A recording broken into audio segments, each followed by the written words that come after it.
Thank you for joining us for another edition of Behind the Editor's Curtain with Don Corrigan. Each edition focuses on points of interest relating to the environment and the community. And now, here's Don.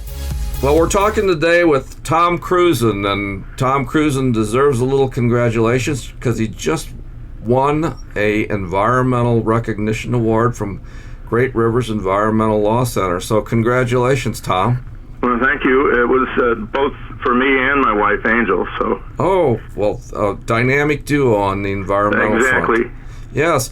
So what were some of the things that got you nominated? What kinds of things have you been doing on the environment? You sort of dedicated a lot of your life to this, haven't you? Well, mainly the Doe Run Company, the lead mining company, wanted to mine lead down here in the 11-point river district of the Mark Twain National Forest, and that was only 20 miles from my house. And we didn't know much about the lead industry at the time, but we knew that lead wasn't good for people, and we knew that mining was a very destructive activity. The UN labels it the most destructive human activity.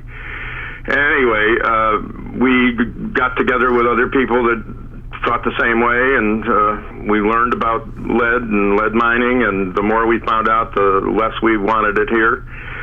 And we've been fighting Doe Run. We kept them out of the Mark Twain. We went to their mining areas and their smelter areas and learned and photographed, and we followed them for 30 years. Yeah, and I know you were able to get some publicity about what was going on down there, and I think if I remember right, you sort of likened it to what went on in was it West Virginia where they had the spill in the river? Well, in West Virginia, that was the tank farm. Okay. So that's a related issue, but the New River. Yeah. And it collapsed this poison into the river and poisoned drinking water for 300,000 people. And we didn't want that to happen here. We've got this tank farm along the 11-point river in Willow Springs, about 100 feet from the river, and there's 2.8 million gallons of petroleum there. So we've been fighting that for the last almost 2 years. So you've been fighting on the lead front and also on the petroleum tank front, I guess. Well, yeah. I mean, we moved here from Iowa. Iowa has pigs and brown water for rivers. We decided we wanted to raise our children in cleaner environment, and so Angel came down here and investigated a home school that we were interested in, and turns out that, and I said to her, bring me back a sample of the river water. Well, she brought back a vial of absolutely clear water, and I said, not tap water. She said, that is river water. I said, well, when do we move? And that was Jack's Fork River water. We bought some property 500 feet from the Jacks Fork River and lived there for 18 years. In the course of things, like I said, we fought the Doe Run Company. We also worked against the establishment of chip mills here that would chip our forests and turn them into toilet paper. Also, biomass burning to liquidate the forest to produce electricity. So we've been active on numerous fronts, mostly to protect the forests and the watersheds. You can't have healthy rivers without healthy forests. So we worked with Leo and Kay Dry for a long time and Pioneer Forest, and just have tried to be a positive force for here. We didn't necessarily want to close down the Herculaneum smelter or the smelter in Peru, but through our actions, those smelters were closed.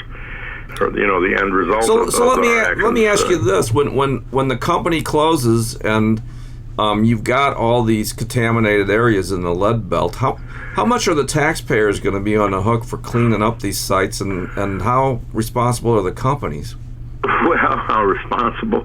They haven't been terribly responsible because anything they could get away with, they did. They paid a lot of politicians off and bureaucrats, and for years they spilt lead along the highways, into the rivers. Every time it flooded, the Mississippi flooded, the slag pile and Herculaneum went down the river, and it's madly contaminated with heavy metals. it's been an ongoing problem. We had to force them to do anything good. At the time, back in 92, 93, Jay Nixon was the Attorney General. He did help. He fined Doe Run $300,000 for 5 Clean Water Act violations, and $50,000 of that went to starting the Missouri Stream Team program, which we're kind of proud of. Provided water testing equipment. But, you know, over the years, we rented airplanes, we flew over these areas, terribly contaminated. Many of them will never be pure again. You know, the people that live in those areas have to live there with caution. I had some friends a few years ago who were moving into an area near the Fletcher mine, and they didn't know anything about lead mining, and I gave them, you know, all kinds of information. They bought the land anyway, but at least now they're educated as to what to do and what not to do. Well, when St. Louisans, you know, drive down to southeast Missouri to see the beauty of the area, and they run into these lead belt towns, and they see these giant piles of slag. Right. Well, what do they need to know about those? Are they sliding into the river, or are they contaminating rivers? Know, before they had tailings ponds or impoundments, which is a dammed up valley, and then they would just backfill the valley with these sand-like tailings or mine waste. They put them in piles, like at Bonne Terre. And originally the Bonne Terre pile was 300 feet high, and it was subject to the wind. I've got pictures of the bottom of it looking much like the sand dunes in the Sahara, creeping onto the Lead Belt Country Club, swallowing trees and fences. The impoundments that are tailings ponds do have water in them. The water flows through them, carrying heavy metals into the rivers, like the West Fork of the Black River. You know, it's just some of these places are contaminated, and the northern arm of the Clearwater Lake is contaminated with heavy metals because it receives water from the Black River. And what are the health results when people run into this contaminated water or ingest this material? You know, it varies. For children, it's more critical because their brains are forming between the ages of 0 and 6, and lead is a neurotoxin. It poisons and kills brain cells. It's not really good for children. It's not good for older people either. Very often in the lead belted areas, you'll find people with high blood pressure, with heart problems. Herculaneum was a case study in disease. We uncovered a possibility of a connection to Lou Gehrig's disease, ALS. Within 15 miles of Herculaneum, there were 30 cases of ALS, and that's a cluster. That's unheard of. Mm-hmm. But we helped uncover that, people that we worked with. So should some of these tailing piles, should they be Superfund sites, or what's the... Well, yeah, they should be. Mm-hmm. The unfortunate problem, like the St. Joe State Park, where people go ATV riding, was the first tailings pond. And when Kit Bond was governor, he bought the land from St. Joe Lead Company, or Doe Run, as it later became, and for $1. But a few years later, that same dam, which is made out of sand, was in danger of collapsing onto the towns of Deloge and Flat River. So the state of Missouri had to put in $25 million worth of improvements to keep it from collapsing onto those towns. So, yeah, it's not cheap. There's been some remediation. The Bonne Terre tailings pile has been cut down to 100 feet. Originally, people wanted to put a soccer field up there and have kids play soccer on it. That wasn't too smart. No. So when I go out and talk about environmental issues, I always find that eyes glaze over when you start talking about the scientific aspect of these issues. But when you start talking the pocketbook issues and how we've got a park that, you know, we bought for $1 and now we got to spend millions cleaning it up. Yeah. That seems to get people's attention more. Yeah, I mean, you know, money money counts in this country, but we should care about the air we breathe and the water we drink. Everybody has to have clean water every day. And there are areas of this state where I would not drink the water. One of them was Herculaneum. Well, I bet the Jacks Fork and Current River you wouldn't drink today as maybe you might have 30 years ago. I don't know. They what? I know you mentioned at the beginning of the interview the story about the water, that sample that you got from the Jacks Fork. How about the Jacks Fork and the Current, where a lot of St. Louisans go now? Well, they've maintained their clarity and purity. They're essentially undamaged rivers. There are some problems with cattle farming in the upper Jacks Fork, but the main problems we are experiencing on the Jacks Fork and the Current are horse trail rides, and the E. coli. Pardon? The E. coli contamination. Or? Yeah. When you put 4,000 horses in an area over a weekend, there's 4,000 drops of horse droppings, and a lot of that ends up in the river. Well, some of the trail ride companies have made efforts to move their operations out of the watershed, or not out of the watershed, but out of the immediate watershed of the Jacks Fork and the Current. But there's still some remaining problems, and there are some meetings going on tonight and through the rest of the week. The Ozark National Scenic Riverway wants to hear the public's comments on their trails and roads that are within the park. So it sounds like you're really active on a number of fronts, and it's great that you got this award and recognition for all that you do. What are some in your resume? Some of these organizations that you belong to. What's Missouri Heartwood? What's Mark Twain Forest Watchers? Missouri Heartwood is related to Heartwood, which started in southern Indiana. Andy Mahler and a bunch of folks tried to protect the national forest from clear cutting years ago, and that organization has grown and morphed not into just protecting national forests, but forests in general in the southern central highlands, and mainly in the Appalachians. But they focused on Missouri as well. Their membership varies in Missouri. I'm still a member, but sure. Well, how about Mark Twain Forest Watchers? Are they still the active? Mark Twain Forest Watchers was a local group that a bunch of us started 20 years ago, again noticing clear cuts, but also noticing land that was in the Mark Twain National Forest that was cut but was not being publicly announced. And we uncovered timber theft operation, and people actually went to jail because of that.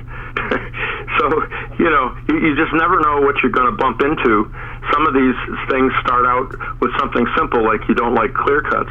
It's more complicated than that. If you have a clear cut along a river, then you've got erosion and siltation. And a few years ago, that happened near Eminence, near Alley Spring. And it turned out to be the Conservation Department doing clear cuts. And we photo documented the erosion on a very steep hill from one of their clear cuts, and it did go into the Jacks Fork. It was also visible from the Alley Spring campground. And we made a big stink about it. I wrote a letter to the editor and to the Current Wave, which is in Eminence, and I was surprised by getting lots of support from local people. Some of those people in Eminence didn't like what I did about the lead mining, but they sure as heck don't want to see their tourism destroyed by unwise cutting of state forest lands around Eminence. And we got the state forester down there, and eventually she changed course and is not doing so many clear cuts. They're actually following the pioneer forest method of single tree selection. Pioneer forest was started by Leo Dry some 50, 60 years ago, and there's about 176,000 acres in the upper Current watershed. And even though Leo passed away a few weeks ago, it's being maintained as he maintained it. Yeah, it's a great place, and it's a wonderful place to do recreation. What do you think about the new state park that's going on down Highway 19? Well, I'm all for it. That area is, again, it's in the middle of Pioneer Forest. There's an area in there that was designated the Roger Pryor Outback. A bunch of trails that were designated for Roger Pryor, who started the Missouri Coalition for the Environment, and has since passed away. So there's going to be a beautiful lodge down there. People are going to be able to enjoy Sinking Creek, which is absolutely crystal clear, and a main tributary of the current river. Well, it seems to me that may get a lot of people more interested in the outdoors and the environment. I got to ask you, we got to wrap things up here pretty soon, but I got to ask you, for somebody who is new to all this and they're listening to this today, how do they get started being environmentally concerned people? I know a lot of people know about the Missouri Coalition for the Environment, which can be kind of an umbrella organization. How should they get started? Should they look at the coalition, or should they look at it? They can look up the coalition or the Missouri Sierra Club. They could contact me for sure. Okay. I'm in Mountain View, Missouri. I'm the only one. Just to get started. So should we give out your number? Sure. Okay. Do you have a website or a blog or? I don't. There is a website for the tank farm. Let me see if I can call it up here. In the meantime, I'll go ahead and give your phone number out, if that's okay. Pardon? Tom Kruzen at 417-934 2818. 2818. Right. Will the Mountain View phone lines be able to hold all the traffic? Pardon? I said, will the Mountain View phone lines be able to hold all the traffic of phone callers? Suppose. Yeah. We do have a website for the tank farm and other issues on the scenic rivers. It's called, it's a Facebook page, Ozark Scenic River and Water Watch. Okay. Go on Facebook and look that up. We have pictures on there and, describe a lot of the issues that are. Yeah, I know you've gotten some newspaper stories and some publicities on that issue, which people would otherwise not know about, which is another, I guess, example of why you deserve this recognition. Yeah, one of the people at the award ceremony said we really ought to write a book, and I suspect I ought to. I'm going to start recording a lot of these incidences and issues that we've covered over the years. Inevitably, they deal with clean water and clean air, a clean environment. And if you don't have a lot of industry in your area, and we don't, then you don't probably want a lot of polluting industry. We don't mind light manufacturing, assembly work and such, but, if Shell Oil were to move in down here, it would be a bad thing. The oil companies snuck this tank farm, 2.8 million gallons of it, into Willow Springs, and the local people in Willow Springs welcomed them with open arms.